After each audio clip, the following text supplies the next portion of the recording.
Oye, llevamos un tiempo detenidos con esto, que no fue nuestra intención, pero ya estamos terminando. Es 1 Corintios 4. Téngannos los hombres, en el contexto aquí es Pablo y los demás ministros de Cristo, como la palabra dispensadores es la palabra mayordomos de los misterios de Dios. Y ahora se requieren los mayordomos que cada uno sea hallado fiel, ¿no? En su mayordomía. Ahora vamos a Lucas, a su capítulo 16, y aquí encontramos el mismo principio al final de esta parábola que ya vimos en relación con el mayordomo infiel, el mayordomo sagaz, ¿no? El mayordomo prudente, etc. Termina esta gran enseñanza nuestro Señor Jesús diciendo que debemos hacernos amigos, ¿no?, del dinero, de las malas riquezas, en el versículo 9, y para que seamos recibidos en las moradas eternas. Y luego la aplicación: el que es fiel en lo muy poco, también en lo más es fiel, y en lo muy poco es injusto o infiel, también en lo demás es infiel o injusto.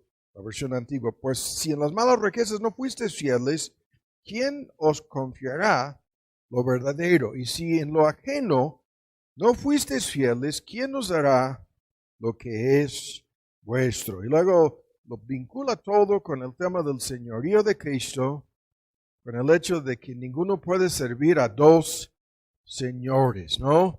Y termina la enseñanza sobre este punto con los fariseos burlándose, ¿no?, de nuestro Señor Jesús. Se burlaban, y este texto lo citó el versículo 15 el pastor Omar el domingo pasado, porque de inmediato comenzaron a tratar de justificarse a sí mismos, ¿no?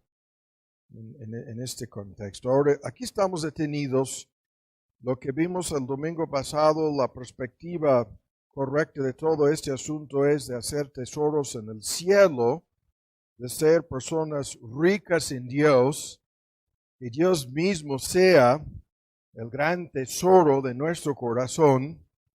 ¿Y cómo hacer esto? ¿Cómo lograrlo? Por eso estamos detenidos. ¿Cómo hacernos tesoros en el cielo? La respuesta es a través de la mayordomía, y desempeñando el papel que Dios nos ha asignado como administradores de todo lo que Él nos ha prestado. Este es el tema que estamos discutiendo. Lo vimos en relación con la investidura de dominio, el hecho de que Dios no nos necesita, el hecho de que Dios establece la propiedad privada como una parte de la investidura de dominio, en donde nos está entregando bienes como posesiones nuestras, y hemos de administrar estas posesiones para los propósitos de Dios. Y esto abarca el tema de nuestra chamba, de Dios trabajando contigo, conmigo. Y lo vimos, ¿no?, en relación con Dios trabajando con nosotros. Él está, es una parte de lo que significa Dios con nosotros.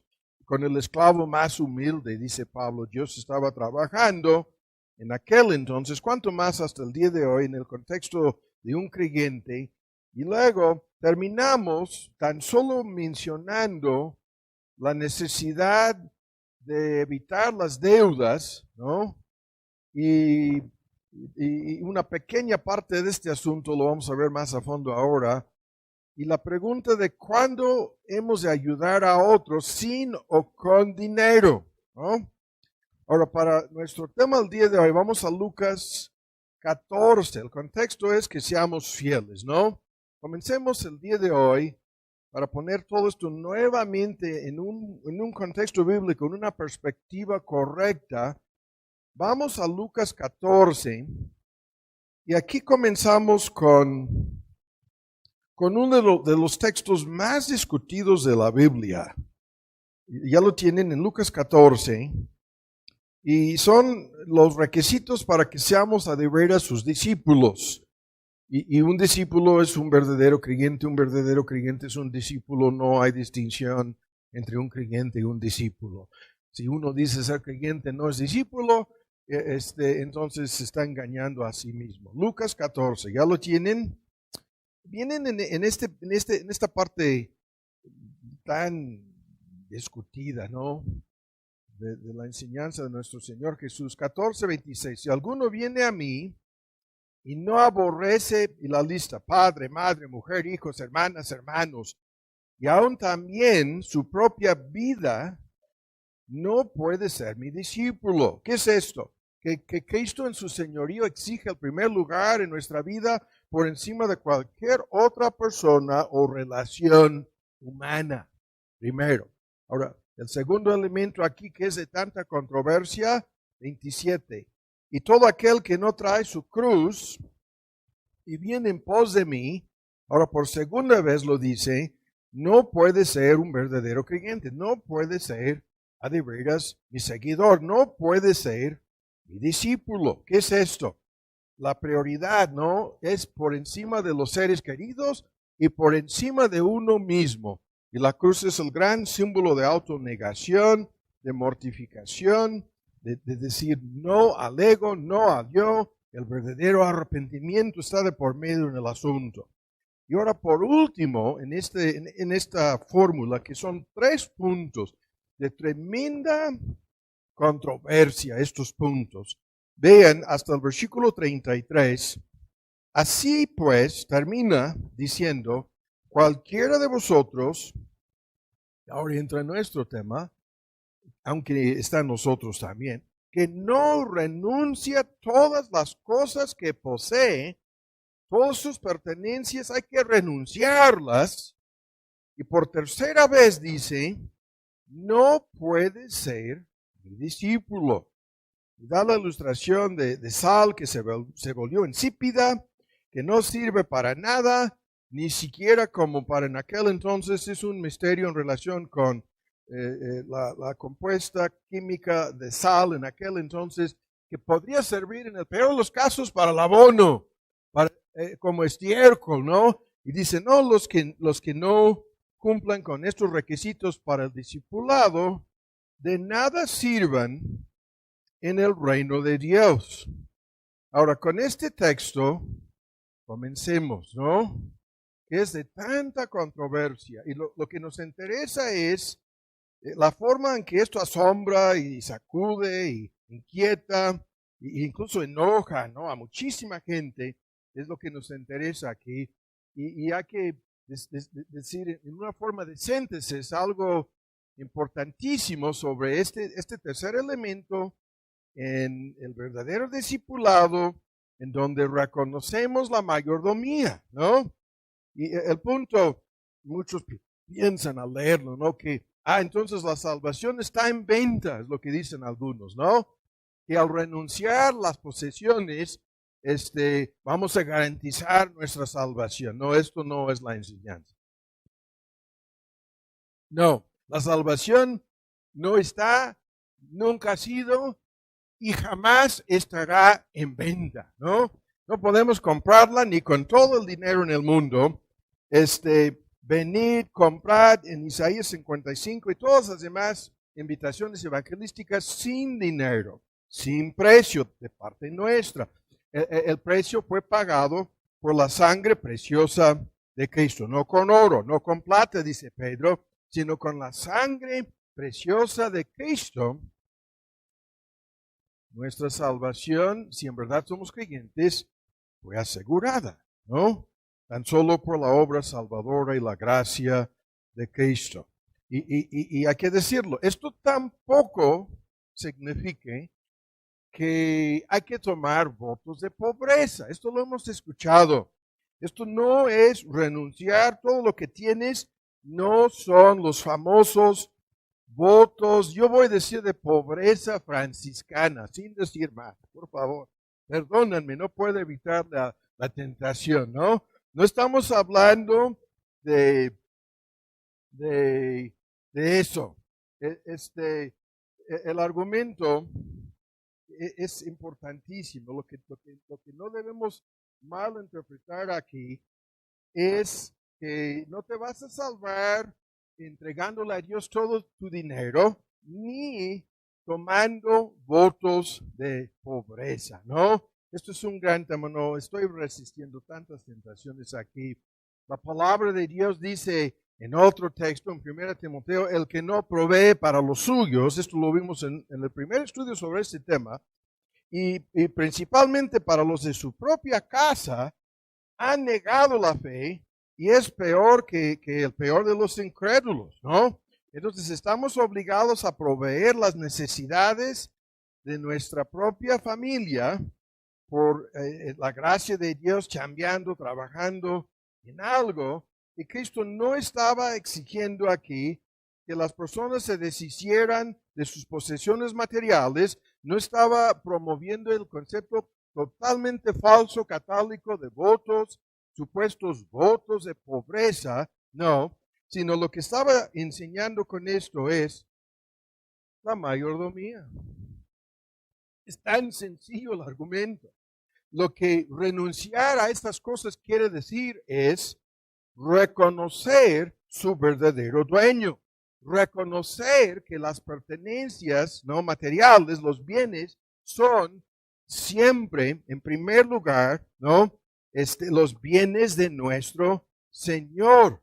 ¿Qué tienes que no hayas recibido? La otra pregunta apostólica. No tenemos nada, menos los recursos, los dones, los talentos, el tiempo, los recursos, todo nos ha sido prestado. Esto es el tema que vimos hace 15 días, la investidura de dominio, Dios que no necesita nuestros recursos, el Dios que no necesita nuestro tiempo, el Dios que no necesita nuestro dinero, nos lo otorga todo como prestado por un tiempo con el fin de que todo sea usado para el reino de Dios. Así de sencillo, ¿no? Y eso es un gran tema. Estaba leyendo entre semana un comentario sobre este texto y el comentarista decía, esto significa que el creyente debería estar, ahora busquen en Mateo 25, debería estar dispuesto a deshacerse de cualquier cosa o a regalar lo que sea, ¿no? En un momento dado, a entregárselo al Señor, ¿no? Sea en casa, sea en terreno, sea en coche, sea en cuentas bancarias, lo que sea, en un momento dado. Eso es el tema. Renunciar el control, renunciar la posesión, renunciar el derecho de usarlo como en forma egoísta, como algo propio, y entregárselo todo al Señor. Ahora, en Mateo 25, esto es el segundo texto de introducción, este tema se repite. Y se repite sorpresivamente en tantas formas, ¿no? En las parábolas de nuestro Señor Jesús. Esta de la parábola de los talentos es la más citada. Es una parábola sobre la cual hemos hablado muchísimas veces. Y vamos a dar lectura a algunas partes de esta parábola, Mateo 25, ¿no? Y las parábolas no enseñan las doctrinas didácticas de la palabra de Dios, sino que sirvan para ilustrarlas. Y aquí la ilustración es tremenda. En el versículo 14 de Mateo 25, la lectura. El reino de los cielos es como un hombre que partiéndose lejos, llamó a sus siervos y les entregó sus bienes. Ahí está nuestro tema. A este le dio 5, ¿no? A uno de estos. Y la palabra talento aquí, sin discutirlo de oro o de plata, es una cantidad enorme de dinero, sin discutir las cifras. Es lo que uno ganaría en el contexto de gente común y corriente a lo largo de toda su vida laboral, llegaría quizás a tener el valor de un solo talento. A este le dio 5, al otro 2, ¿no? Y al otro un solo talento, 1. A cada uno, y esto es tremendo el texto, conforme a su habilidad, conforme a su capacidad, conforme, la versión antigua usa la palabra facultad, en conformidad con lo que la persona era capaz de administrar. Dios le daba a cada uno, conforme a una habilidad, la misma habilidad dada por Dios. Y luego la historia la conocemos. Al que había recibido 5 talentos fue, negoció con ellos, hizo otros 5 talentos. Al mismo tiempo, el que había recibido 2 ganó también, en el 17 estamos leyendo, también él otros 2. Mas el que había recibido un solo talento fue, cavó en la tierra, escondió el dinero de su señor. Lo escondió, ¿no? En la tierra, escondió el dinero de su señor. Y después de mucho tiempo vino el señor de aquellos siervos, hizo cuentas con ellos. Y la historia la conocemos, ¿no? A los primeros 2, bien, buen siervo, fiel, sobre poco has sido fiel, sobre mucho te pondré. Esto es la parábola de la vida y de la mayordomía de cada una de estas personas. Y los que hicieron lo correcto con sus talentos fueron no tan solo bienvenidos, sino bendecidos, y sobre poco habían sido fieles. En el mundo venidero sobre mucho, ¿no?, serán puestos, entran en el gozo de tu Señor. Y llegando también en el 24, el que había recibido un solo talento, ese dijo: Señor, te conocía que eras hombre duro y que cosechas ciegas donde no sembraste y recoges donde no esparciste. Sobre este tema hemos predicado tantas veces. Esa es la actitud de cada persona en conversa en cuanto a Dios. Cuando Dios exige lo que es suyo, esta es la respuesta en el corazón y la mente de cada persona en conversa, ¿no? Que esto es injusto y que Dios es durísimo, que esto no es lo que debería haber hecho al exigir, ¿no?, que las personas usaron correctamente sus bienes. Estaba actuando como un Dios tiránico. Pero vean, dicen 25, tuve miedo y fui y escondí tu talento en la tierra. Y aquí tienes lo que es tuyo. Y respondiendo su señor le dijo: malo, negligente siervo, sabías, si esto lo sabías, que yo soy tal como me pintaste, que yo soy este hombre durísimo, que yo ciego donde no sembré, que yo recojo donde no esparcí. Entonces por lo menos deberías de haber hecho algo. Te convenía dar mi dinero a los banqueros. Y viniendo yo hubiera recibido lo que es mío con los intereses. Quitarle pues el talento y darlo al que tiene 10 talentos, porque a cualquiera que tuviere le será dado y tendrá más. Y al que no tuviere aún lo que tiene, la traducción mejor, lo que parece tener, lo que pensaba que tenía, que era suyo, le será quitado, incluso su alma. Ahora, rápido, ¿no?, sin discutir esto a fondo, los puntos los conocemos. Los puntos son los mismos. En su soberanía, Dios es el verdadero dueño de todo. Así comienza esta y otras parábolas parecidas, la de las minas, por ejemplo. Dios en su soberanía es el verdadero dueño de todo. Primero. Segundo, en su bondad nos ha entregado, nos ha prestado, nos ha comisionado como administradores, delegados, nos ha entregado en su bondad, en su generosidad, sus bienes. Así, ¿no?, la enseñanza. Y en sus exigencias, que son más que expectativas, en sus exigencias, Dios demanda, Dios exige que seamos fieles en el uso de sus bienes. Todo el tema que ya conocemos. Y luego en su ausencia se fue, ¿no? Partió lejos, dice el versículo 15. Habiéndoles entregado sus bienes, se alejó.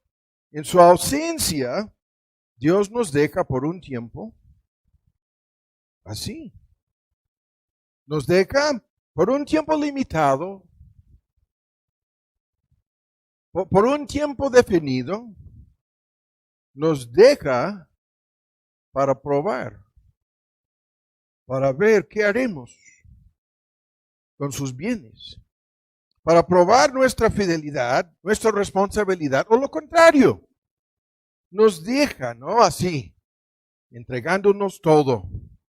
Y tan solo nos dice lo que la parábola indica: regresaré.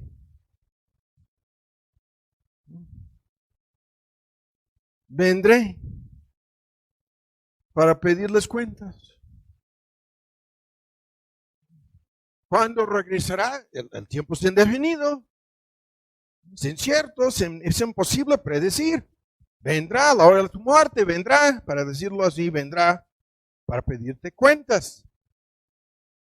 Y en su severidad, según la parábola, en su severidad, nos advierte de horribles consecuencias, de lo que sucederá si no hacemos como sus mayordomos lo que deberíamos haber hecho. Las consecuencias son eternas. En su severidad nos advierte de estas consecuencias. Y sin discutir esto, hay que decirlo. Las consecuencias para los inconversos les va a costar su alma, ¿no? Porque le robaron a Dios todo, incluso sus propias vidas, como ladrones de sus propias almas. Los inconversos perderán sus almas.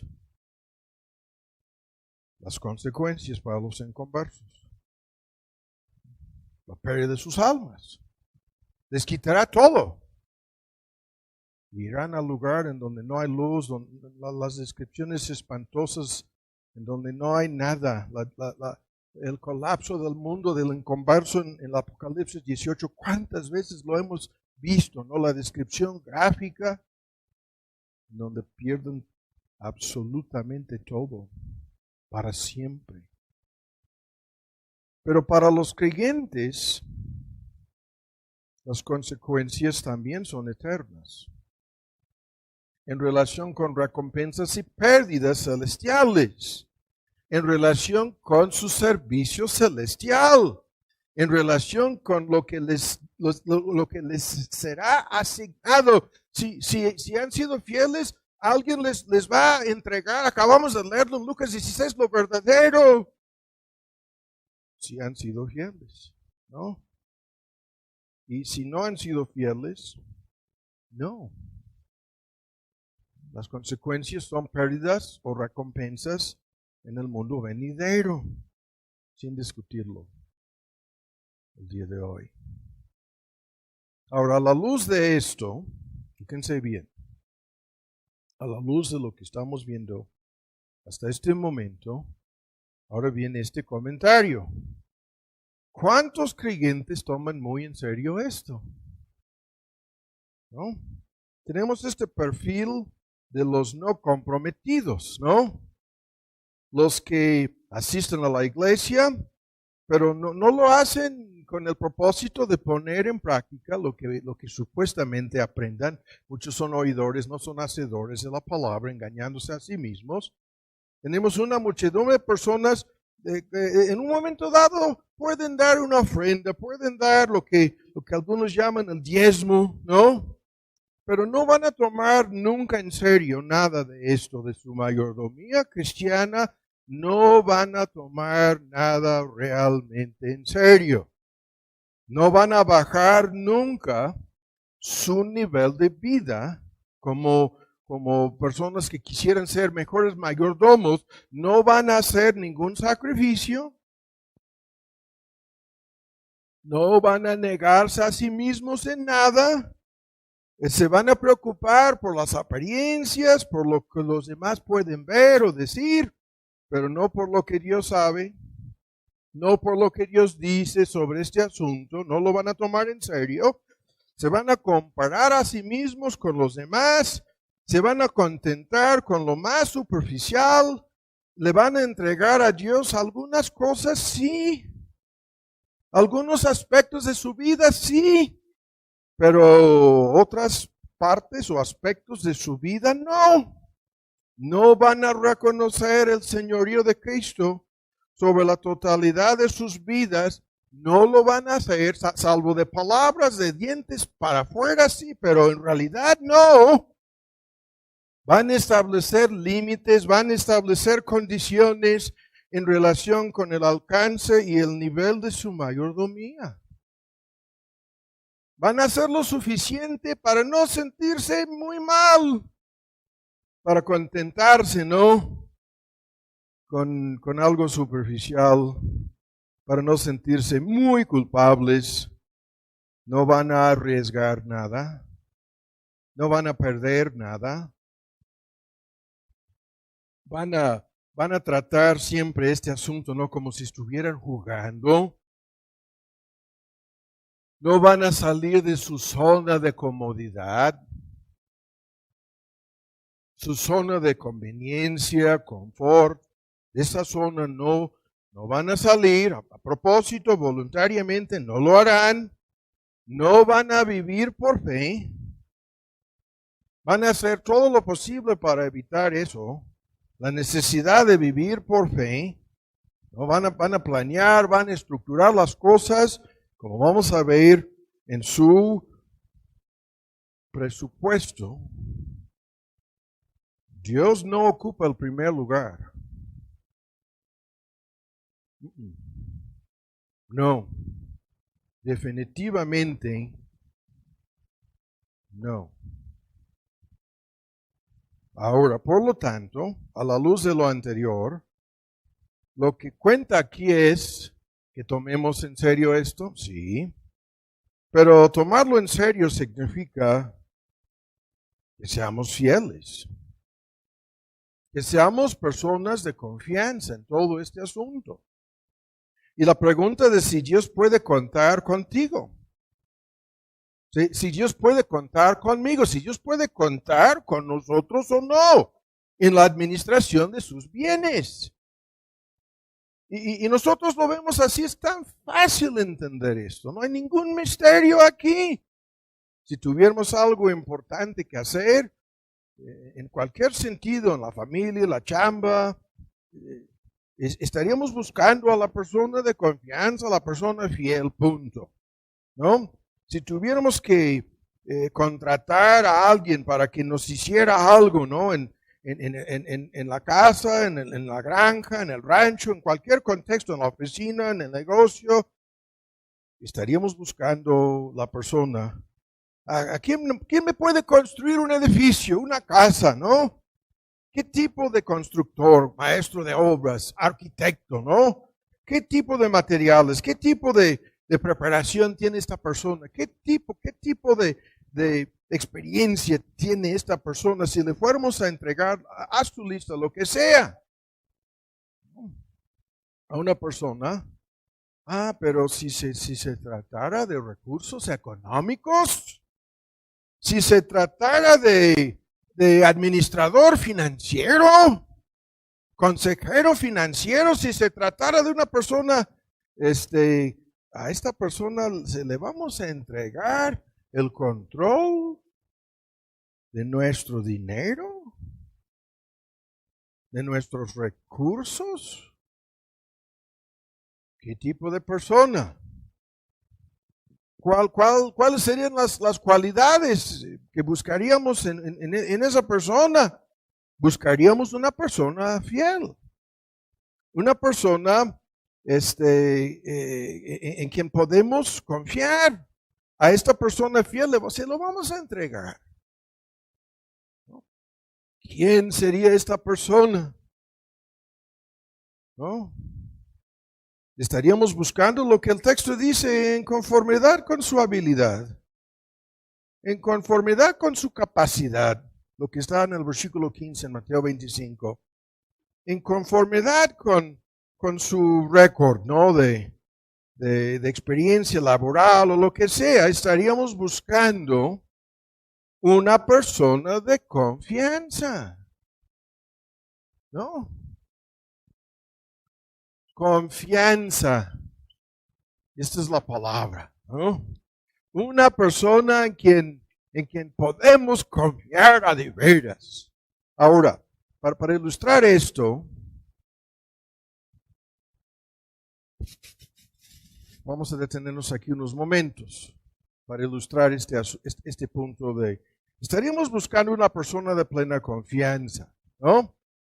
Se requieren los mayordomos que sean hallados fieles, ¿no? Acabamos de verlo en el argumento, en la introducción, de qué tan fuerte es este punto. Y la confianza fluye de la fidelidad de una persona. Ahora, lo que voy a ilustrar aquí es una ilustración muy conocida. Muchos comparan la confianza con el dinero. La ilustración es buena, ¿no?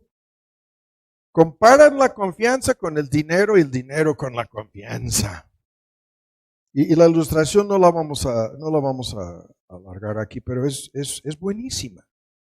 Porque tú puedes prestarle a una persona dinero o tú puedes prestarle a una persona confianza. ¿Sí o no? La ilustración, tú puedes gastar el dinero o tú puedes gastar la confianza. Tú puedes perder el dinero, tú puedes perder la confianza. Tú puedes ganar dinero, tú puedes ganar confianza.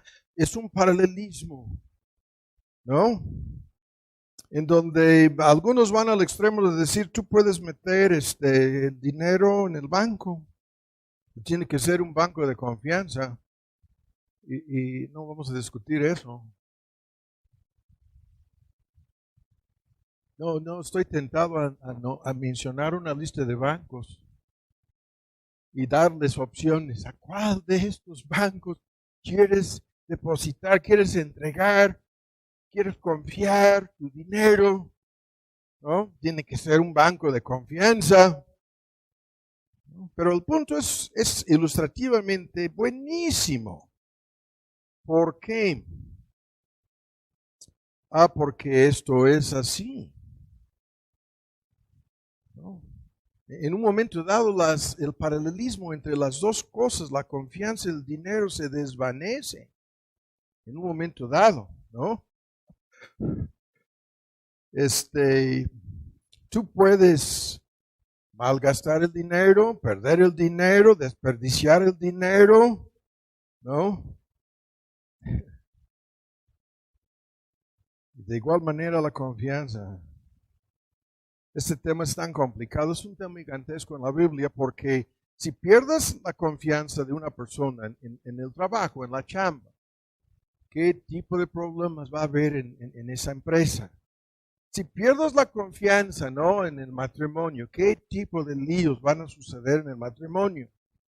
Si pierdes la confianza de personas en el contexto de una iglesia, ¿no?, ¿en qué tipo de líos te vas a meter en la iglesia si los hermanos ya no confían en ti? Y es lo mismo en relación con el manejo del dinero y la confianza y Dios. Hasta lo voy a decir, ¿no? Lo tengo que decir.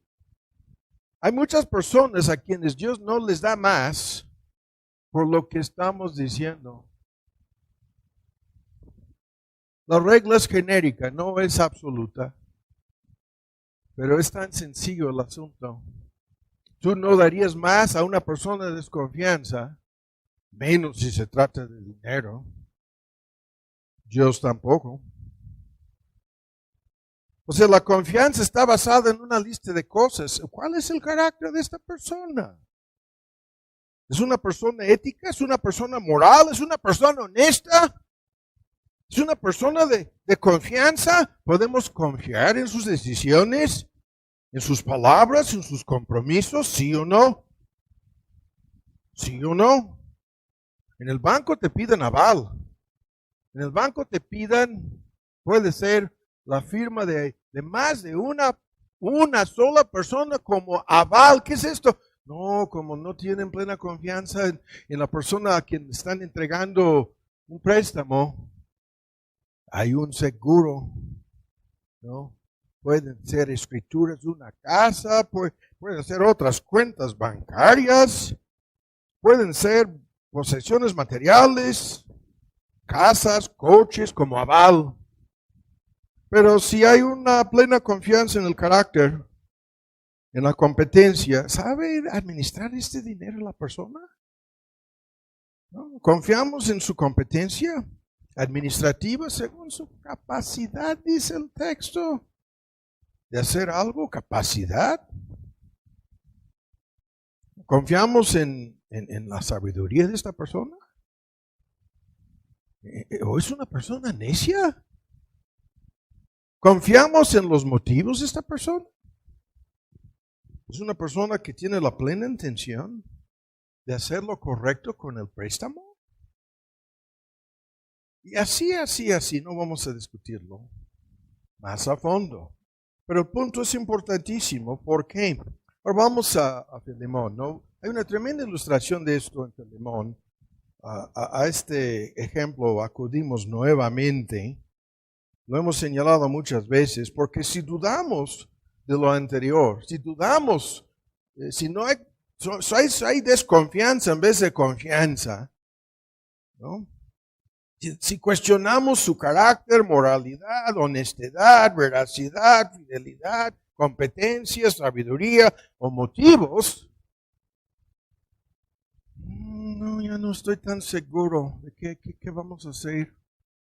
¿Le vamos a prestar o no a esta persona ese dinero? ¿No? Y aquí hay que entenderlo. Yo estoy usando coloquialmente el banco, la ilustración, el dinero y el préstamo, pero no estamos hablando de eso. Estamos hablando de Dios otorgándonos sus bienes para que seamos administradores. Y esta triste historia que se convirtió en uno de los milagros más conocidos del Nuevo Testamento, de Onésimo, el esclavo fugitivo que se escapó de su amo, ¿no? Que es Filemón en el contexto, robando, se escapó y se encontró increíblemente en la prisión en Roma. Y en algún momento dado deben de sacar alguna película sobre esto. Cara a cara se encuentra con el apóstol Pablo. Y hay un milagro de Dios en donde este esclavo fugitivo, a quien Filemón le había entregado los bienes y se escapó con sus bienes. Esta ilustración lo vimos hace poco le prestamos las llaves del coche y nunca volvimos a ver el carro. Nos armó una historia, nos dio un cuento, nos dijo que no sabía qué pasó con el carro, ¿no? O la casa, ¿se acuerdan, no? De cómo las personas... Esto es lo que hizo Onésimo. Con los bienes de Filemón se escapó, ¿no? Había perdido toda la confianza. Se había mostrado como el verdadero ladrón que era, ¿no? Pero la historia, por la gracia de Dios, cambia. Y lo que nos interesa es lo siguiente, rápido, no vamos a detenernos aquí. Vean lo que dice Pablo en el versículo 12. Aunque en el versículo 11 el juego de palabras sobre inútil, ¿no? El nombre Onésimo, útil, pero por un tiempo inútil, ahora útil, dice. Ahora te lo vuelvo a enviar en el versículo 12. Y tú pues recíbele, es la versión antigua, como a mí, como a mí mismo. Hay que recibir a este ex esclavo fugitivo que ahora ha sido convertido por el milagro y la gracia de Dios. Hay que recibirlo como si yo estuviera en su lugar, ¿no? Es increíble el versículo 12. Y luego viene toda una serie de cosas en donde lo que nos interesa es, llegando al punto en el versículo 17 lo vuelve a decir, así que si me tienes a mí como compañero, recíbele a este Onésimo como a mí, dice Pablo. Miren la ilustración.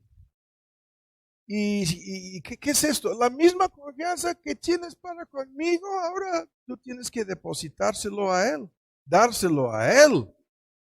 Y va al extremo de decir, y si en algo te dañó, el 18, o si te deben algo, ponlo a mi cuenta.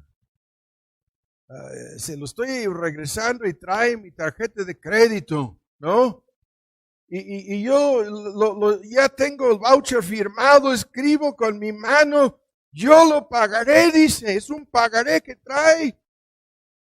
Yo lo voy a pagar, dice Pablo. ¿No? Y entre paréntesis, no olvidándome de que tú me debes más de lo que te voy a pagar. ¿No? Entre paréntesis. Y la ilustración es tan fuerte. Llega a este extremo, ¿no? Esto es todo el Evangelio. Si le hemos dañado a Dios en algo, Cristo lo puso a su propia cuenta y liquidó la deuda en la cruz del Calvario, ¿no? Pero termina en el 21 volteando la tortilla y diciéndole ahora a Filemón, yo estoy confiando en ti, Filemón, de que tú vas a obedecer lo que te estoy diciendo, ¿no? Y ahora poniendo a prueba la obediencia de Filemón. Increíble la historia. Pero esta historia, ¿no?, es tan solo más de lo mismo. De este tema de la fidelidad y la confianza, ¿no? Con muy pocas personas haríamos nosotros esto. Voy a discutirlo. Aún en un contexto cristiano. Hay poquitas personas, ¿no? En un contexto cristiano a quienes podríamos hablar en esta forma diciéndoles, ¿no? Yo tengo tanta confianza en el hermano fulano, vean, confianza en la fidelidad de la hermana fulana, que yo me pongo de por medio como aval. Yo estoy dispuesto a correr el riesgo de lo que va a pasar, ¿no? Si estas personas te fallan.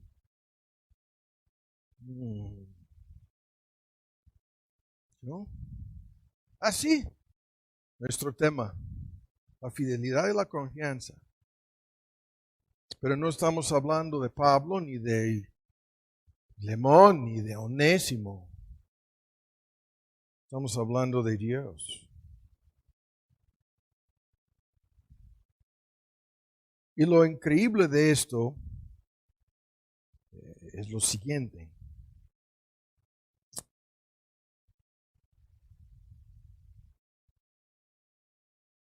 En el día de juicio, algo parecido, sin sacarlo totalmente fuera del contexto, a lo que está en Mateo 25, va a suceder, obviamente. Y lo que vamos a ver, tristemente, es lo siguiente. En la parábola del sembrador, algunos llevan el 100% de fruto, otros el 60%. Aquí parece ser el 100%. Me diste 5, te lo devuelvo 10. Me diste 2, te lo devuelvo 4. Pero en la parábola del sembrador dice, algunos tan solo 60% de lo que deberían, de lo que pudieran haber llevado de fruto, y algunos tan solo 30%. El 30%. Y en el día de juicio, la contraparte de todo esto es lo que pudiéramos haber hecho pero no lo hicimos. Como creyentes estoy hablando aquí. Lo que pudiéramos haber logrado, pero no se logró. Lo que dice Cristo al malvado, dice, deberías haber entregado mi dinero a los banqueros. Y yo al venir, yo hubiera recibido, por lo menos, yo hubiera recibido, por lo menos los intereses. ¿Me lo estás devolviendo sin nada, ni siquiera los intereses? Y algunos teólogos, y estoy de acuerdo con ellos, creen que en el día de juicio, Dios nos mostrará lo que pudiéramos haber hecho, lo que deberíamos haber hecho, lo que pudiéramos haber logrado, lo que pudiera haber sido con nuestra mayordomía, pero no. Lo que se pudiera haber logrado con mis recursos, con nuestros recursos, con tus recursos. Lo que pudieras haber logrado con tu testimonio. Lo que pudieras haber logrado en tu familia, en tu matrimonio. Que el matrimonio es una mayordomía, la familia es la misma mayordomía. Si tan solo hubieras actuado correctamente, si tan solo hubieras arriesgado más, arriesgar es la palabra, lo que pudiera haber sido tu transformación, como con Onésimo, lo que pudiera haber sido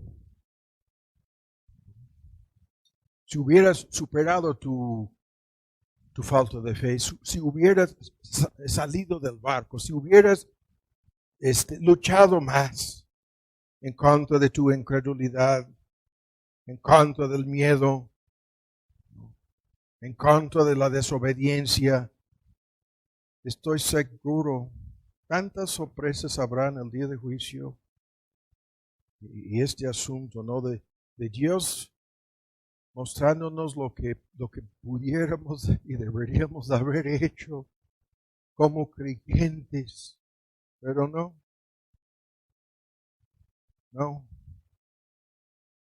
Por eso la mayordomía es una prueba. Por eso el asunto funciona así. No, Dios no está jugando con ningún creyente. Lo vimos en el primer sermón, el dinero y su uso es una prueba de fidelidad para cada creyente. El dinero y su uso o abuso o mal uso es una manifestación en algún sentido de la condición espiritual de tu corazón.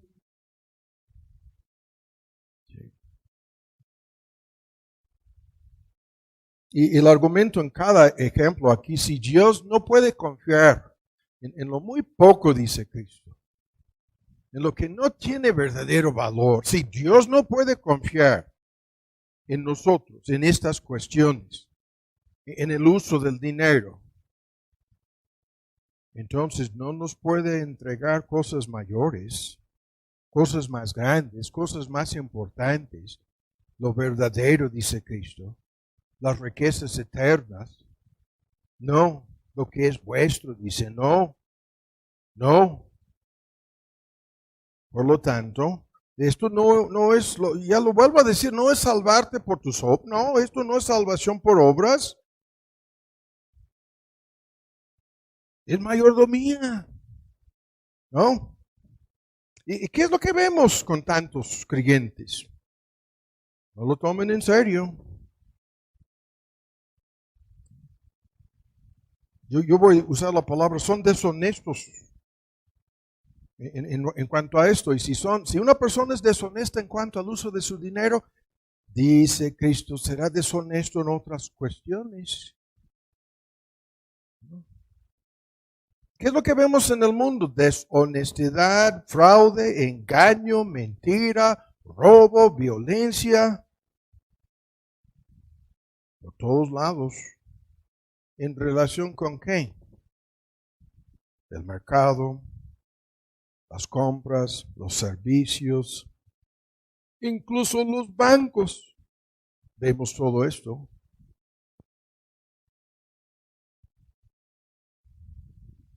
Entonces, es un indicador. Estas personas, no, yo llevo tantos años, soy creyente, nunca han tomado en serio nada de esto. Como si no estuviera en la Biblia. Nada.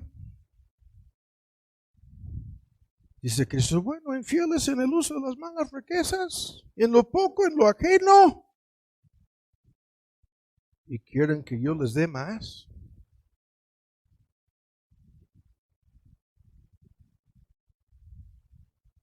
¿Se quejan? Lo dijo Omar, mira cómo me tienes, ¿no? No, cómo te tienes a ti mismo, dice Dios. La culpa es tuya, dice Dios. No, no es como me tienes, no, es como tú te tienes a ti mismo. En tu responsabilidad humana como creyente. Pero ahora llegamos, ¿no?, a las cosas difíciles, ¿no? Todo esto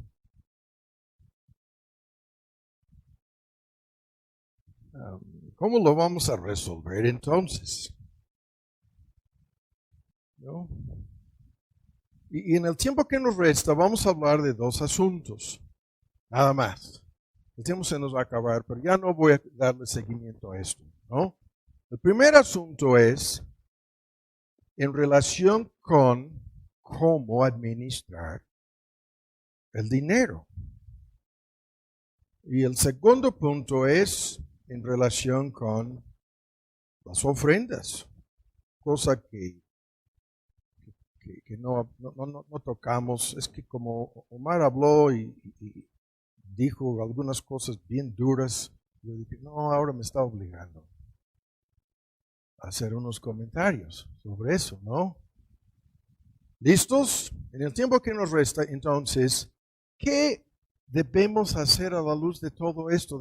Estamos hablando de cómo hacernos tesoros en el cielo, ¿no? Y la respuesta es lo que ya hemos dicho, la mayordomía, ¿no? Pero la mayordomía significa, en la práctica, lo que hacemos con el dinero. De entrada, saber lo que hacemos con el dinero. Pues vamos a ver, ¿no? ¿Cómo lo gastamos? Y esto implica disciplina, planificación, administración, un presupuesto, ¿no?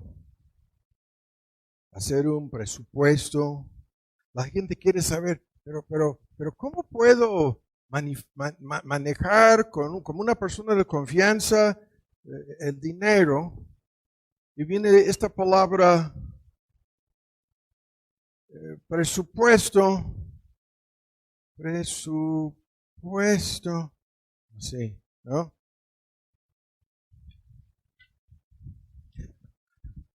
¿No?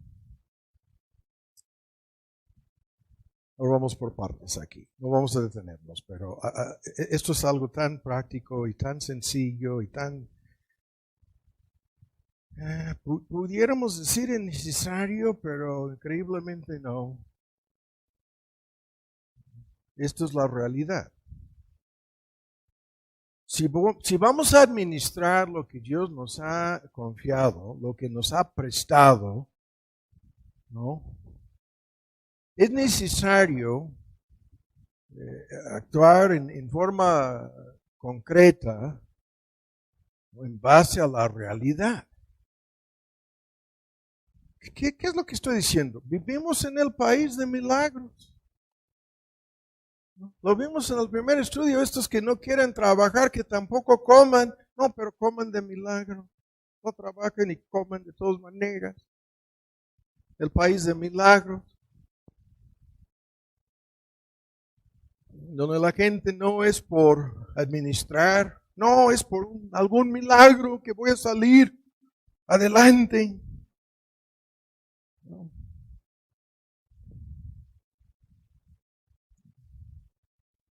No, hay que actuar en base a la realidad. La realidad en todo esto es tan sencillo. Hay que hacer un presupuesto. ¿Qué quiere decir la palabra presupuesto? Un plan en relación con cómo vamos a administrar o gastar el dinero. Y el plan tiene que ser realista. No es una fantasía, sino es un plan realista de qué vamos a hacer. Un presupuesto. Es lo que vemos por todos lados. ¿Hay alguna empresa que trabaja sin presupuesto? ¿Alguna dependencia del gobierno que no... Haz tu lista, ¿no? Algo algún negocio que pueda funcionar sin presupuesto. Y el presupuesto es más que algo simplemente escrito, más que números sobre un papel. Vamos a apuntar estos números. Ahí tenemos el presupuesto, ¿no? Es lo que los gobiernos dicen cada año. Y sabemos que son números escritos sobre un papel. Nada más. Habrá un déficit en donde van gastando y gastando y gastando dinero que sobrepasa lo que está en el presupuesto, en todos los gobiernos, en todo el mundo. ¿No? Pero nosotros no podemos hacer eso. Si vienen a reclamarnos, aquí está mi presupuesto. Está en papel y tinta. No, esto no te va a sacar de líos, ¿no? Te van a embargar, te van a multar, pueden cerrar el negocio, pueden poner sellos del SAT. Oh, no, vemos, no, vamos pasando por, ahí están sellos del municipio, ¿no? Son de aguas, menos, ¿no? Si dicen del SAT, oh, no, ¿qué vamos a hacer? ¿Qué estamos diciendo aquí? Un presupuesto significa tomar decisiones. Algunas de esas decisiones, depende de las circunstancias, pueden ser muy difíciles. Un presupuesto significa tomar decisiones, disciplinarnos, o sea, disciplinarse, ¿no? Usar la disciplina necesaria para cumplir con lo que hemos decidido en el presupuesto. En el matrimonio, hay que decirlo, esto debería de ser planeado por las dos personas, por las dos partes, el esposo y la esposa. Por lo menos deberían de manera verbal ponerse de acuerdo sobre cómo van a gastar el dinero. En la gran mayoría de los matrimonios no se ponen de acuerdo en nada.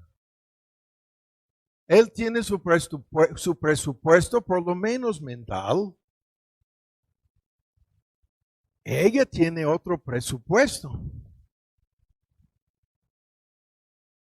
Más que mental, no voy a decir. ¿No? Porque en el presupuesto de ella puede haber exigencias. Vas a dar tanto. Pero el punto es que un presupuesto significa control, significa administración, significa responsabilidad y congruencia, significa ponerse de acuerdo. Esto sucede en cada negocio, en cada empresa. En teoría, la mayor parte en el año fiscal, en todo el mundo, ¿no? La mayor parte de la actividad en el Congreso es tratando de ponerse de acuerdo para llevar un control en la administración. Un control responsable, congruente, saben que los consejeros financieros ajenos van a mirar los números, se van a fijar en lo que han puesto ahí en el presupuesto. Van a calificar incluso la deuda del país en base a eso, tasas de interés, todo el asunto. Y el punto es tan sencillo. Escuchen. Es tan fácil gastar todo el dinero que recibimos. Eso es lo que la mayoría de la gente hace. Todo lo que entra lo gastan. Es tan fácil endeudarse, tan fácil hoy en día con el plástico. Y luego es tan difícil pagar las deudas. Es tan difícil, ¿no? Estás endrogado, estás así ahogado, ¿no?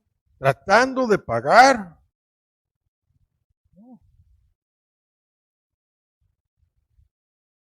Entonces así el asunto. Ahora, para no alargar esto, hay que decir lo siguiente. Para hacer un presupuesto, en primer lugar, hay que saber cuánto dinero recibimos. ¿No? ¿Cuánto? ¿No? Es increíble, en muchas familias nadie sabe cuánto recibimos. ¿Quién sabe? Nadie sabe.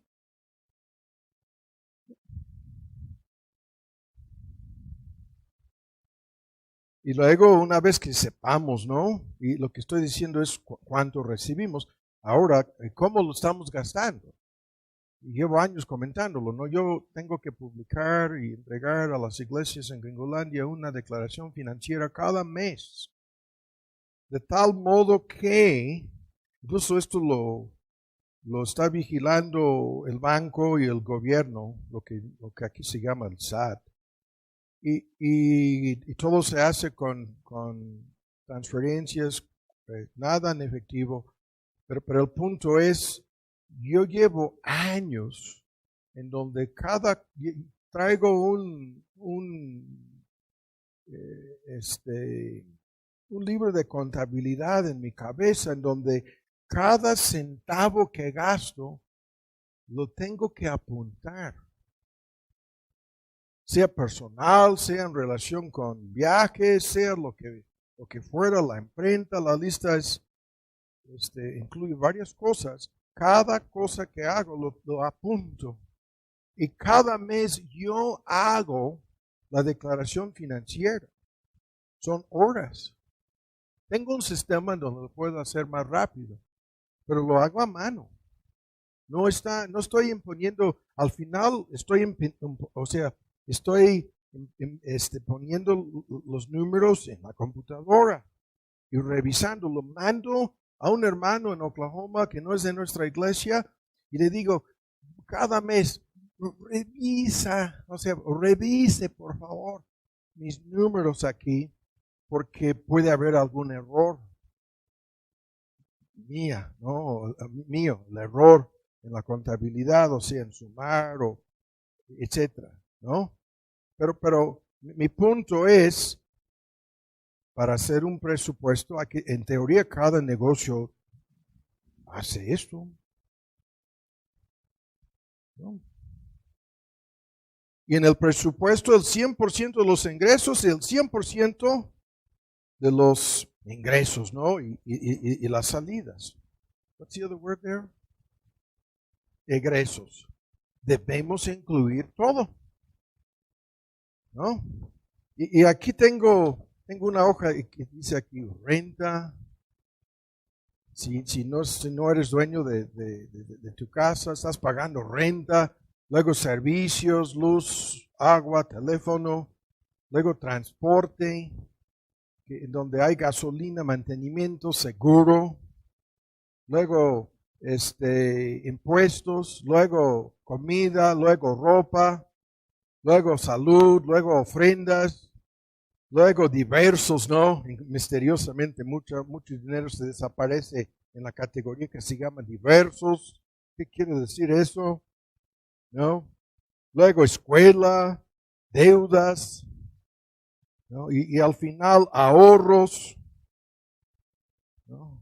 Todas las categorías en donde estamos gastando el dinero están en el presupuesto, están en el registro, están en el libro de contabilidad. Y hay que establecer prioridades. ¿Ven cómo, qué tan misterioso es esto? Hay que establecer, fijar prioridades. Y muy pocas personas tienen en la lista de prioridades, ¿no? La renta, los servicios, la comida. Muchos tienen la comida en primer lugar. Transporte en segundo lugar. Así. Pero yo estoy hablando aquí de prioridades en donde primero está la familia y luego están otros. Pero la primera prioridad es el número 1 en la lista.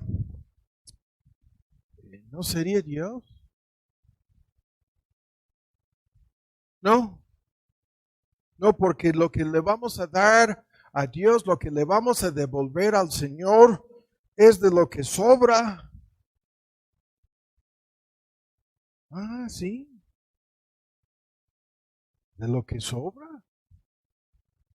¿Le vamos a dar algo a Dios como si fuera una propina?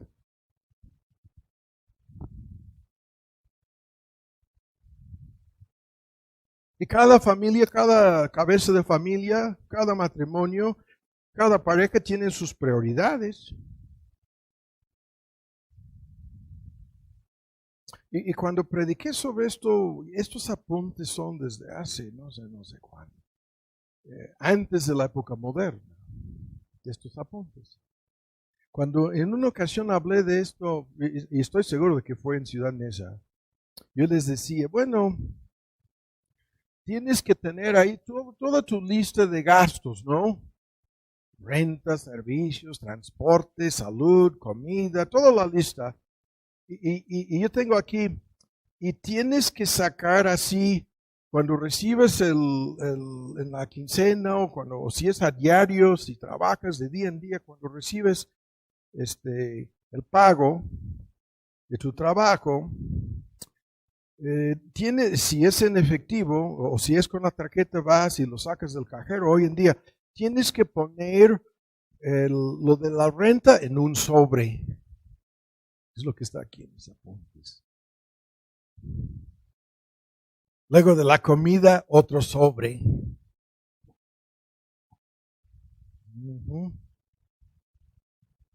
Luego de transporte, otro sobre. Así. ¿No? Y tienes tu cajita ahí, tienes ahí la lista de cosas y cada gasto, cuando tú recibes el dinero, tienes que pagar la renta al final del mes, ya me lo adelante, o sea, no lo tengo que pagar hasta dentro de 15 días, pero el dinero ya está en el sobre, depositado en el sobre, como un medio de control. Se me quedaban mirando los hermanos, no, estos gringos están locos, me estaban diciendo. Hasta el día de hoy me siguen criticando sobre lo que estoy diciendo aquí. Algunas personas. ¿No? Y al liquidar lo que, bueno, es la luz y fue menos, sobraron 100 pesos, 500 pesos, varían la luz, ¿no? Lo que sobró lo depositas en el mismo sobre. Lo que sobró. Es decir, no malgastar ni neciamente deshacernos del dinero que sobra. No. Y la gente ya dice, no, hermano, yo no veo nada de lo que me estás diciendo en la Biblia. Yo veo todo esto está en la Biblia. No dice renta, no dice servicios, no dice transporte. No. Dice mayordomía. Dice administración. La palabra misma se traduce así. ¿no? Y cuando ya se nos acabó el dinero, hay que dejar de gastar. Hay prioridades. ¿Cómo vamos a controlar los gastos? Disciplina, autonegación, administración. Ajá. Esto es tan profundo, hermano. Creo que es un misterio lo que nos está diciendo. No, yo estoy deshaciendo por completo todo este asunto de un presupuesto no realista basado en milagros. La magia, ¿no? Presupuestal. La magia presupuestal, ¿no?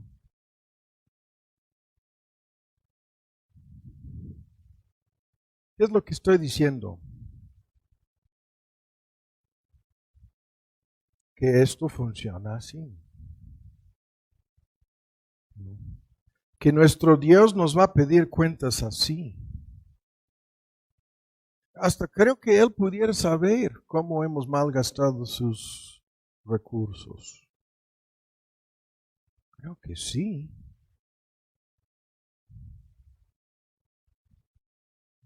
Si fue desperdiciado como en la parábola del hijo pródigo, desperdició la herencia, viviendo, en la versión antigua dice, perdidamente desperdició el patrimonio, la herencia. Así. Déjame checar aquí. Ahora, en el tiempo que nos resta, vamos a vincular esto con el tema de las ofrendas. El tema de las ofrendas. Porque en la lista de categorías el hermano no dijo ofrenda.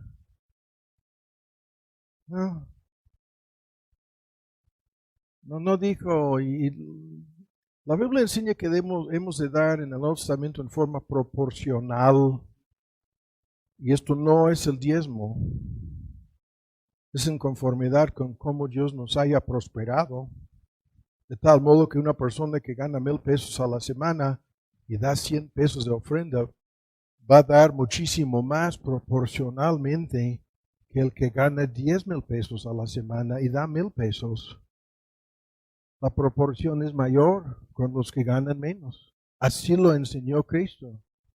Así lo enseña Pablo en Corintios 16, conforme proporcionalmente a como hayamos sido prosperados. ¿No? Pero ahora vamos a esto. Ahora buscan en 2 de Corintios 8 y lo que quiero hacer aquí es vincular estas cosas. ¿Por qué? Porque muchos piensan que la meta en el presupuesto, y esto es un gran tema, no lo vamos a discutir el día de hoy, es que haya un excedente. La meta en el presupuesto es que haya dinero que sobra. Sí, claro que sí. De tal modo que esas personas que viven de semana en semana o de día en día, yo entiendo que el trabajo eventual para un sector de la fuerza laboral en este país es así, deben de tener aún más cuidado con la meta de que haya algo como que sobre, ¿no? O sea, dinero extra o dinero que no está asignado. Si esto no lo logran en una pareja, así lo voy a decir, recién casados, en los primeros años, cuando no tienen tanto o todos los gastos de los hijos, ¿no? Los pequeños, si esto no lo logran, si no tienen nada ahorrado, si no tienen nada ningún excedente, ¿no? Son malísimos mayordomos. Son malísimos. No sé si me explico. ¿Cómo piensan que sus papás iban acumulándose cosas? ¿No? Casas, coches, cuentas bancarias. Sus papás no manejaron su presupuesto así. ¿No? Y por más duro y más difícil que parezca el comentario, esto funciona así. O sea, es para que esto de que me diste 5, yo he ganado 5 más. En total 10. Hay un excedente. ¿No? 2 y ahora 4. ¿No?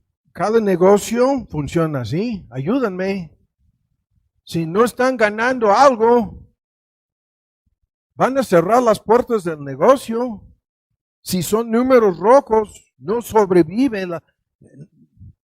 No, tienen que cerrar las puertas. No sé si me explico. Están solo los gobiernos que gastan y gastan y malgastan y nadie les quita nada del presupuesto. Todos los demás sí. Es lo que se supone con el préstamo. Vas a ganar lo suficiente para regresar lo que se llama la parte principal del dinero, lo que te prestaron, más los intereses. Es lo que está en la parábola. Los intereses, dice Cristo. ¿Qué tipo de mayordomos? ¿Ni los intereses? ¿No?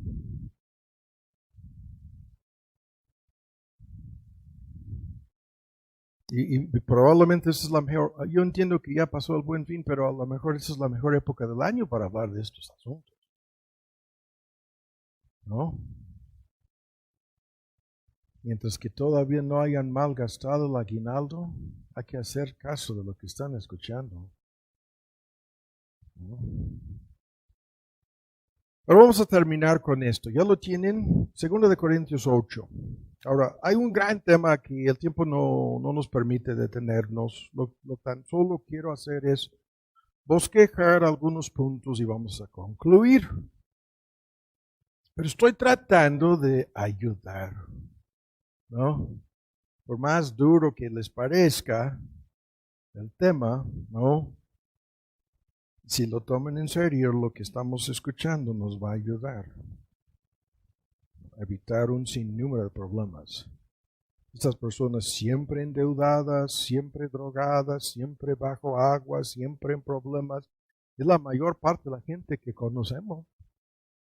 En el primer sermón, ¿qué es lo que dijo el hermano? Eso no debe de suceder en la vida de ningún creyente. Ningún creyente. No. Y si sucede, yo no estoy descartando la crisis, la pandemia, el desempleo, esto es como entre paréntesis entendible, pero lo que estoy diciendo es permanentemente así, no. Y si es así, es mala administración, mala mayordomía, codicia, avaricia, el amor al dinero, el robo, todo lo que hemos escuchado en estos sermones. Dios lo sabe. Dios es el que nos va a llamar a cuentas. ¿No? Yo soy tan solo el mensajero.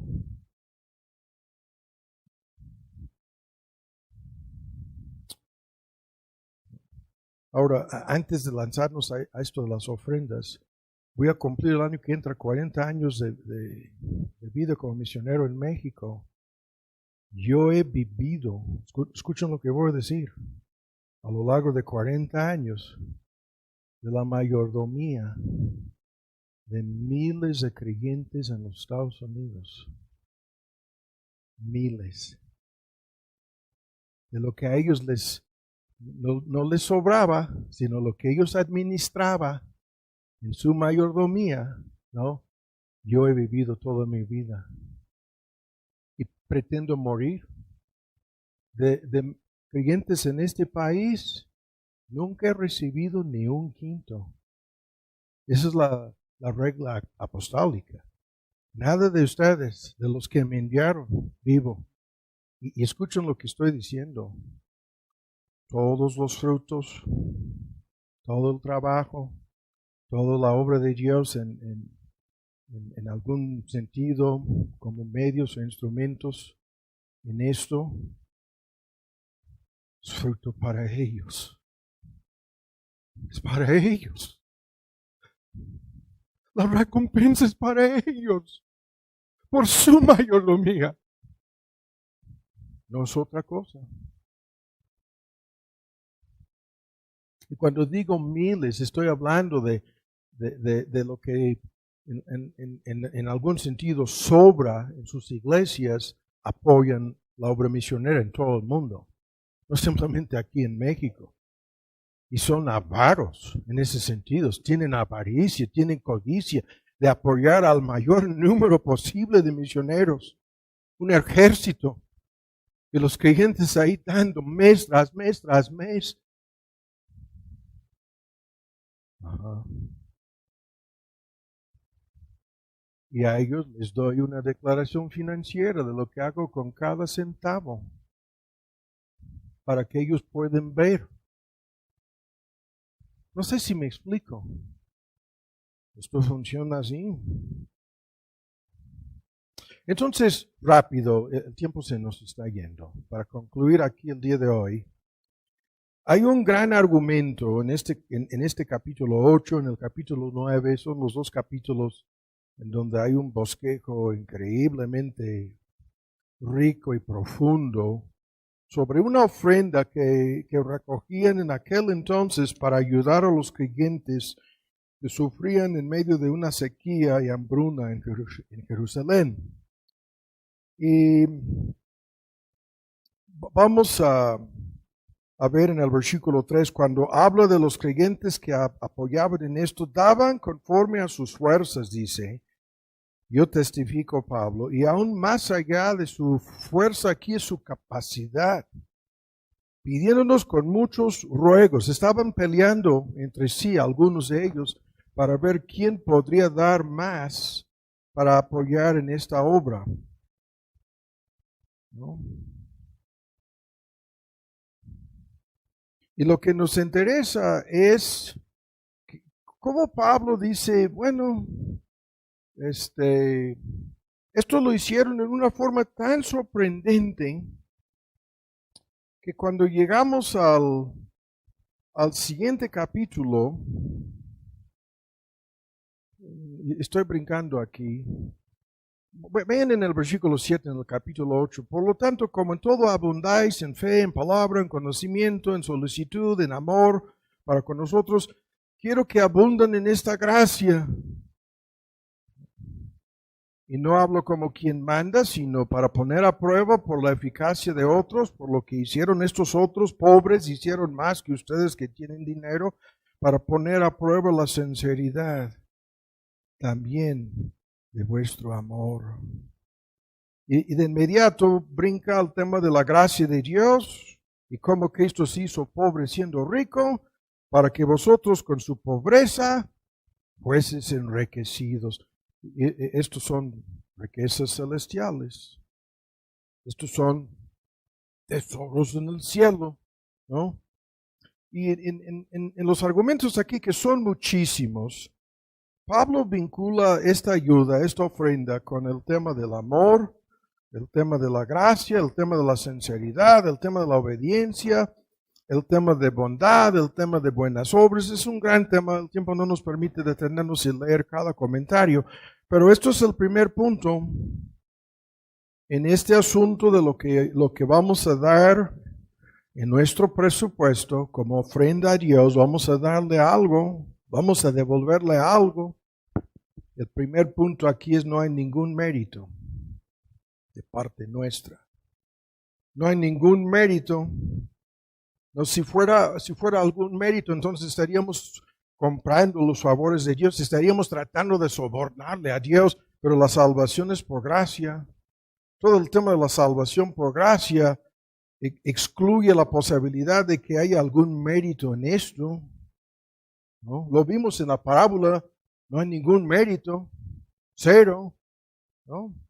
Si fuéramos a hacer algo, en este caso, dar de nuestros recursos para ganar o merecer o comprar favores o bendiciones de Dios, dejarían de ser buenas obras, dejarían de ser motivadas por el amor, se convertirían en algo peor. Sí. Y eso es lo que hacen en todas las iglesias que predican el evangelio falso de prosperidad. Están incentivando a la gente, están mal citando el texto que vamos a leer aquí en un momento, están diciendo, no, estás en ese sentido comprando favores de Dios. No hay ningún mérito, primero. Segundo, menos algún beneficio personal. Escuchen lo que estoy diciendo. Ningún beneficio personal está de por medio en esto, ¿no? Y cuán grande es la controversia, ahora vean en 9:6, les dice esto empero, ¿no? Digo que el que siembra, la versión antigua escasamente, ¿no? También segará escasamente, y el que siembra generosamente también segará. ¿Qué es esto? Los que creen en el evangelio de prosperidad dicen, no, lo que tú estás sembrando cosecharás más. Entonces el beneficio es personal, pero leyendo todo lo que viene después, no hay nada aquí acerca de algún beneficio personal, sino más bien Dios usando esta ofrenda y esta obra para ayudar a los necesitados. Y luego lo vincula con acciones de gracias, con la bondad y la misericordia de Dios, con alabanzas para el Señor y todo un gran argumento que viene al final del capítulo. Pero el punto es, no hay nada, como lo dicen en estas sectas de prosperidad, tú das tanto y Dios te dará tanto. No, esto no está aquí.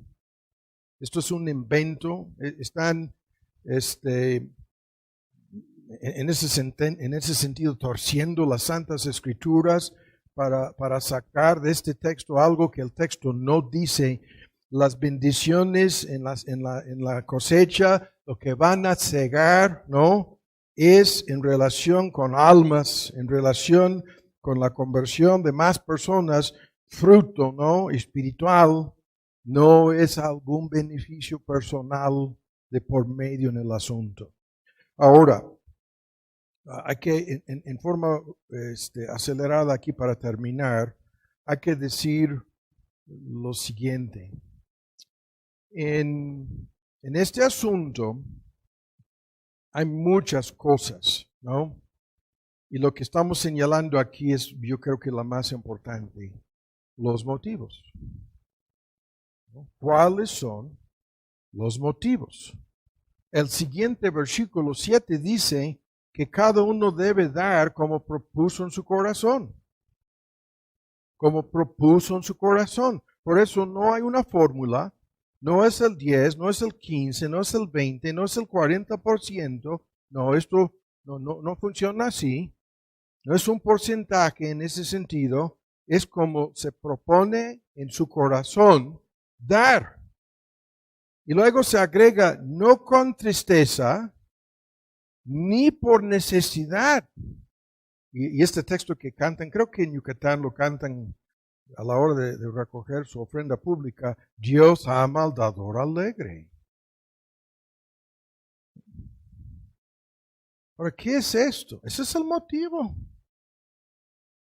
Si tú estás dando porque te están obligando, si tú estás dando porque es una exigencia, si tú estás dando con tristeza, lo que pudiéramos haber hecho con ese dinero, pero no, cuánta tristeza. Mejor, quédate con tu dinero porque Dios no lo va a recibir. ¿no?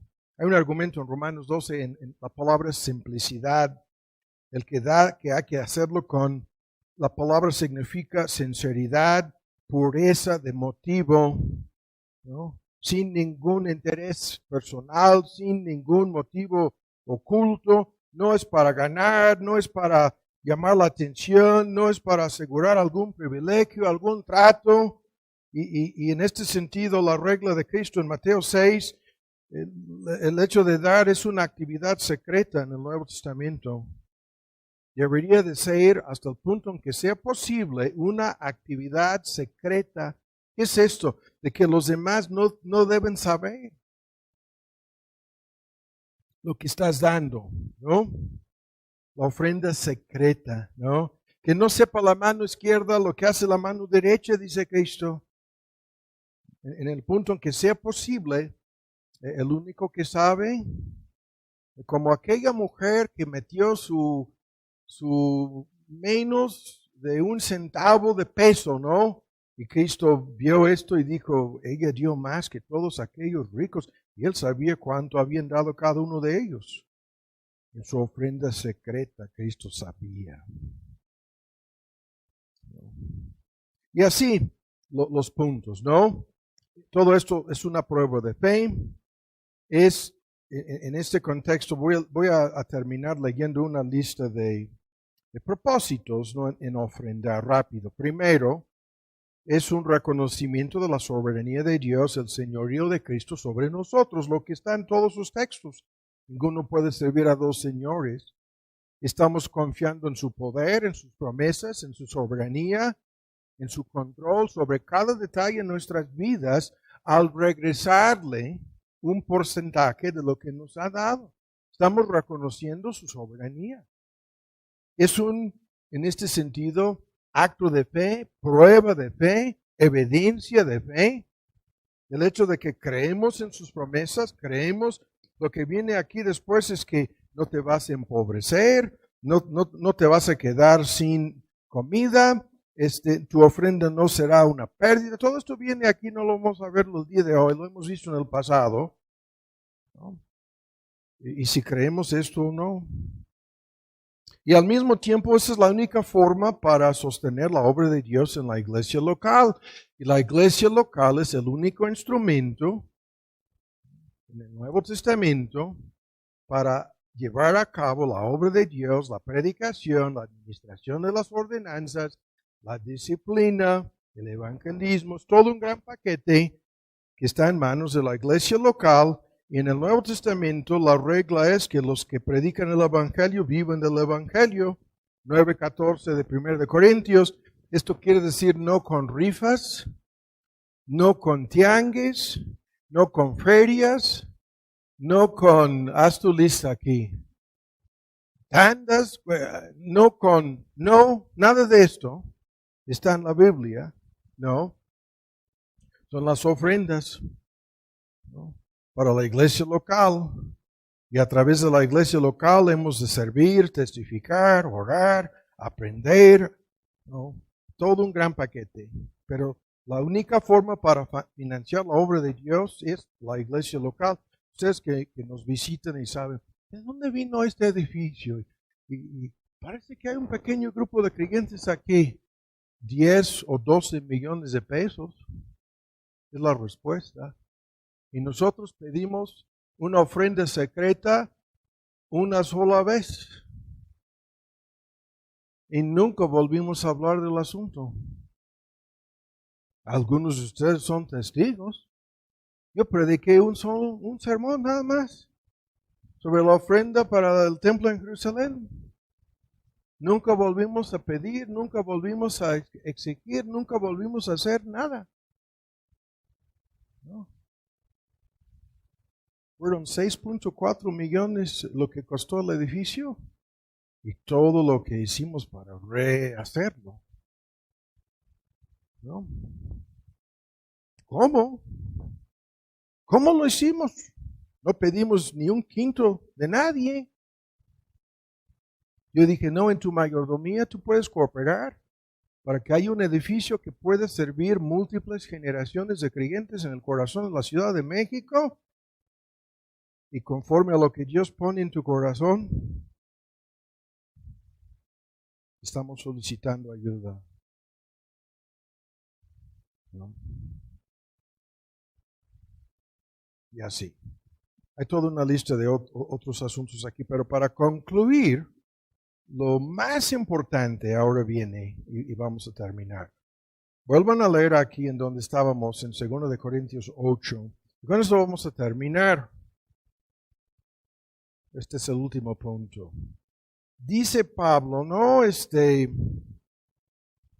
el versículo 5, no como lo esperábamos, dice, dieron para esta ofrenda, mas aún así mismos se dieron primeramente ellos mismos. Se entregaron primeramente ellos mismos al Señor. Y luego se entregaron a nosotros, a los apóstoles que estaban en la obra de recoger la ofrenda y administrar la distribución en Jerusalén. Se entregaron al Señor y a nosotros por la voluntad de Dios.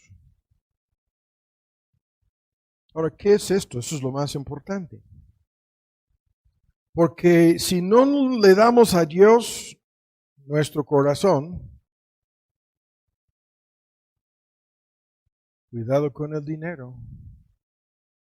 ¿Cuántas veces lo hemos dicho? No es como el marido, aquí está mi cartera, no, ¿necesitas otra tarjeta? Aquí hay 3, mujer, pero nunca te voy a dar mi corazón.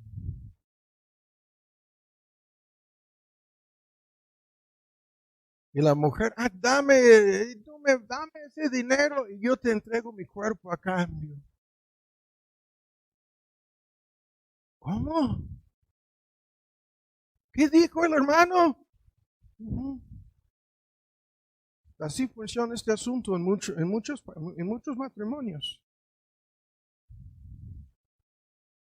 Oh, por favor.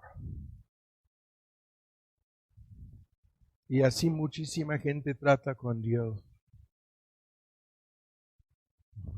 Piensan que Dios aceptará el dinero en lugar o en vez de su corazón. ¿Qué tipo de ofensa? No, Dios quiere a nosotros. Dios quiere nuestro corazón, ¿no? Eso es lo que Pablo dice, no, estos no nos entregaron nada antes de consagrarse, entregarse totalmente al Señor. ¿Qué quiere decir esto? Lo que no hemos dicho, ¿cuántas personas ni oran cuando hacen su presupuesto? Ni lo hacen orando, ni lo hacen en estos gastos mayores. Hay una regla fija aquí y el tiempo termina y esta parte del estudio no vamos a alargarlo otro domingo. ¿Cuántas personas? Gastos mayores, ¿no? Casas, coches, aparatos domésticos, o sea, sin poner un número límite de cuánto es el costo. Ni oran.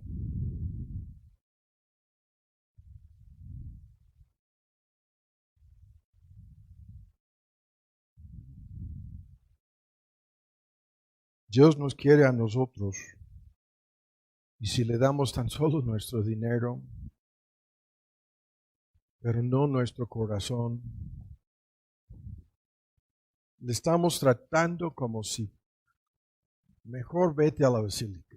Es lo que están haciendo ahora en la Basílica de Guadalupe. Llegan a darle su propina a la Virgencita. A Dios no tiene nada que ver con el asunto. Y le tratan a Dios así muchos que dicen ser creyentes, evangélicos, tratando a Dios como si fuera un ídolo. ¿Por qué termina Cristo? No, termina hablando de este asunto y lo dice varias veces. Aquí en esta parábola con la cual empezamos, dice, ninguno puede servir a 2 señores. Si no fuisteis fieles de inmediato, dice, nadie puede servir a 2 señores, 2 amos, o aborrecerá al uno y amará al otro. Este es un asunto de amor. Es un asunto del corazón. Yo voy a decir esto para concluir. Tu meta en tu mayordomía ha de ser de dar lo más que puedas. No de lo que sobra. Lo más que puedas. Es como decirle a Dios, no, yo te voy a dar una parte de mi corazón.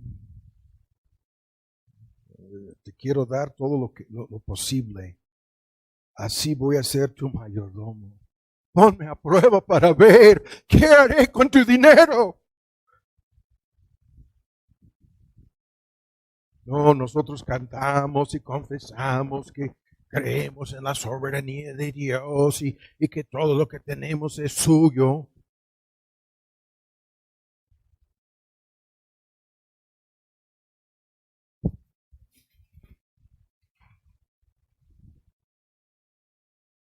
Pero Dios nos dio todo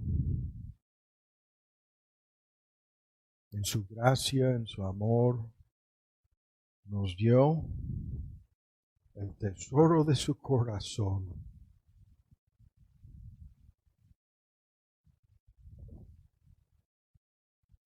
Descendió del cielo y se hizo el más pobre de los más pobres en la cruz del Calvario. Y estas personas que no tomen en serio su mayordomía, ustedes que nos visitan o que tienen poco tiempo aquí saben, de esto casi no hablamos, ¿no? Para que no seamos malentendidos. Pero en todo esto Dios se fija. No con tristeza, dice Dios. No como renuentes, dice. No como afligidos. No. No.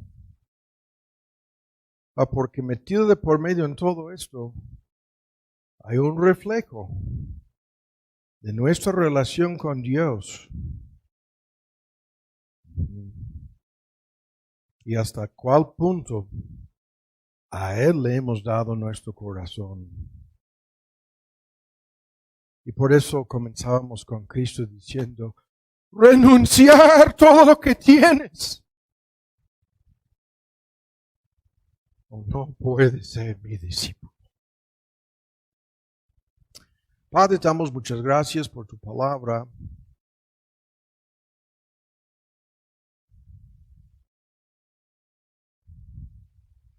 Ayúdanos a ponerla en práctica.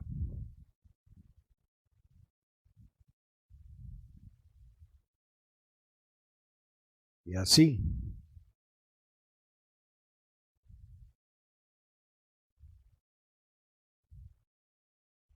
mostrar nuestro amor.